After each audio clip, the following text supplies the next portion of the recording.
আজকে এমন একটা কাঁচামরিচের সস তৈরি করব যেটা আগে কখনো দেখেন নাই, এমনকি খানো নাই।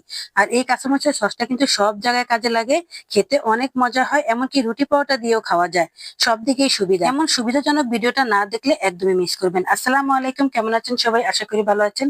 আলহামদুলিল্লাহ, আমিও ভালো আছি। প্রথমে ব্লান্ড করার জন্য নিয়ে নিলাম গোটা ধনিয়া, গোটা সরিষা আর গোটা জিরা। বাস একসাথে ভালো করে ব্লান্ড করে নিয়েছি। আর এদিকে আমি সামান্য একটু তেঁতুল নিয়ে বাস ভিজিয়ে দিলাম।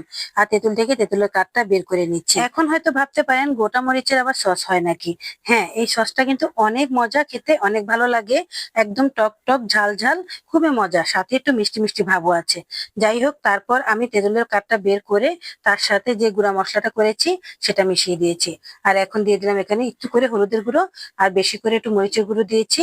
আর সাথে দিয়ে দিলাম স্বাদ মতো লবণ। আর এখন ভালো করে আবার মিক্স করে নিচ্ছি। এই মশলাটা এখন আমি এক সাইড করে রেখে দেব। আর এদিকে আমি অনেকগুলো কাঁচামরিচ নিয়ে নিয়েছি। আর এই কাঁচামরিচগুলো এখন আমি টুকরো টুকরো করে কেটে নেব। আর এটা কিন্তু আপনি চাইলে আরো কুচো করে কাটতে পারেন, কিন্তু আমার কাছে মনে হয়েছে একটু কম কুচো করলেই বেশি ভালো লাগে। তো যাই হোক, আমি সবগুলো কাঁচামরিচের এভাবে বটো ভেঙে নিয়েছি। আর আজকে যে সসটা তৈরি করছি এটা কিন্তু দীর্ঘ সময় ফ্রিজে বাইরে রেখেই আপনি খেতে পারবেন, কোনো রকম ফ্রিজেরও ঝামেলা নেই। তো যাই হোক, এই তো এখন কাঁচামরিচগুলোকে আমি সুন্দরভাবে কেটে নিচ্ছি। একটু বাঁকা বাঁকা করে কাটবেন, তাহলে দেখতেও সুন্দর লাগবে। যাই হোক, আমি সবগুলো কাঁচামরিচ এভাবে কেটে নিচ্ছি। আর এই কাঁচামরিচের সসটা দিয়ে যে কোনো ভাজি, ভুনা অথবা আপনি কোনো ঝাল জাতীয় কোনো নাস্তা বানিয়েও কিন্তু খেতে পারবেন। এমনকি সকালে রুটি পরোটা দিয়েও খেতে পারবেন, খুব মজা হয়। তো যাই হোক, এই তো সবগুলো কাটা হয়ে গেছে। এখন কিন্তু কাঁচামরিচ খুবই সস্তা, এখনই সময় এভাবে রাখার। শুধু যে ফ্রিজে ফ্রোজিং করে রাখবেন তা কিন্তু নয়, মাঝে মাঝে যদি এভাবেও রেখে দেন তা সেগুলো কিন্তু অনেক দিন খাওয়া যাবে। আর কোনো মশলার ঝামেলা নেই, মশলা ছাড়াই আপনি যে কোনো কিছু রান্না করতে গেলে মশলা ছাড়াই রান্না করতে পারবেন। শুধু এখান থেকে 2 চামচ দিলেই হবে, বাস হয়ে গেল। আর যদি আপনি এটা ফ্রিজে রেখে দেন তাহলে তো মাসের পর মাস গেলেও নষ্ট হবে না। তারপর এখানে বড় সাইজের একটা রসুন কুচি করে নিয়েছি। আর এবার একটা প্যান বসিয়ে দিলাম, তার মধ্যে দিয়ে দিলাম এখানে বেশ খানিকটা সরিষার তেল। আর তার সাথে দিয়ে দিলাম কালো জিরা। বাস ভালো করে নেড়ে চেড়ে কালো জিরাটা একটু ফুটিয়ে নিয়েছি। তারপর দিয়ে দিলাম এখানে রসুন কুচিগুলো। রসুন কুচিগুলো যখন একটু করে বাদামি কালার হয়েছে তখনই আমি সেই টক ঝালের মশলাটা দিয়ে দিলাম। ব্যাস হয়ে গেল। এখন আমি ভালো করে এই মশলাটাকে কষিয়ে নেব। আর এই সসটা খেতে কিন্তু খুবই মজা হয়। দেখেন কি সুন্দর একটা গ্রেভি তৈরি হয়েছে। আর এখানে দিয়ে দিলাম আমি 2 চামচের মতো চিনি। আর চিনিটা দেওয়াতে একটু মিষ্টি মিষ্টি ভাব থাকবে, খেতে অনেক ভালো লাগবে। আর তারপর দিয়ে দিলাম কাঁচামরিচগুলো। মশলাগুলো যখন একবারে কষানো হয়ে গেছে, একবারে তেলের উপর চলে এসেছে, তারপরই আমি কাঁচামরিচটা দিয়েছি। কারণ বেশিক্ষণ আর মশলার মধ্যে কাঁচামরিচটা আমি পাকাবো না। বেশিক্ষণ পাকালে একদম সিদ্ধ কাঁচামরিচের মতো লাগবে, খেতে ভালো লাগবে না, কাঁচা কাঁচা ভাবটা আর থাকবে না।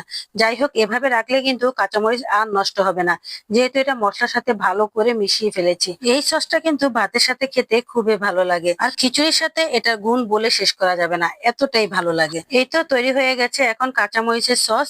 এটা কিন্তু খুবই একটা ইউনিক, খেতে অনেক মজা। অবশ্যই আপনারাও বানিয়ে খাবেন। আমি এখন দেখিয়ে দিচ্ছি এই গোটা কাঁচামরিচের সসটা কতটা সুন্দর হয়েছে, দেখেছেন কি ভালো লাগছে দেখতে। অবশ্যই খেতেও কিন্তু এরকমই মজা হয়। তো যাই হোক, এখন আমি চুলা রাসটা বন্ধ করে দেব, তারপর ঠান্ডা করে নেব। এই ঝাল ঝাল টক টক মিষ্টি স্বাদের এই কাঁচামরিচের সসটা একবার যদি না বানান তাহলে কিন্তু মিস করবেন। একবার কষ্ট করে বেশি করে বানিয়ে রাখবেন, তাহলে অনেক দিন খেতে পারবেন। এটা যখন আপনার কোনো মশলা করতে ইচ্ছে করবে না, তখন আপনি এখান থেকে 2 চামচ দিয়েও একটা ভাজি তৈরি করে নিতে পারবেন, খেতে অনেক ভালো লাগবে। কারণ এটার সাথে যে মশলাগুলো আছে এতে করে আমার মনে হয় না আরো বাড়তি মশলা দিতে হবে। এই তো ঠান্ডা হয়ে গেছে। আর এখন আমি একটা কাঁচের জারে ঢুকিয়ে দিচ্ছি। এটা হচ্ছে কফির জার, কফিটা শেষ হয়ে গেছে, তাই এখন আমি এটাতে ঢুকিয়ে দিলাম। যেহেতু এটা কাঁচের বোতল, কাঁচের বোতলে রাখলে সবচেয়ে ভালো হয়।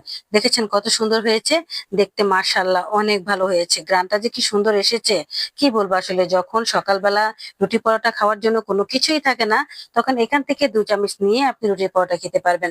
ঝাল ঝাল রুটি পরোটা খেতে খুবই ভালো লাগে। আর এই কাঁচামরিচের সসটা কিন্তু কোনো রকম টেনশন ছাড়াই আপনি বাইরে রাখতে পারবেন, কোনো অসুবিধা হবে না, একদমই নষ্ট হবে না। যেমন দেখছেন ঠিক তেমনটাই থাকবে। আর এই কাঁচামরিচের সসটা যত পুরনো হবে ততই কিন্তু খেতে ভালো লাগবে। আর এটার সবচেয়ে বড় সুবিধা হচ্ছে বাইরে রেখে খেতে পারবেন।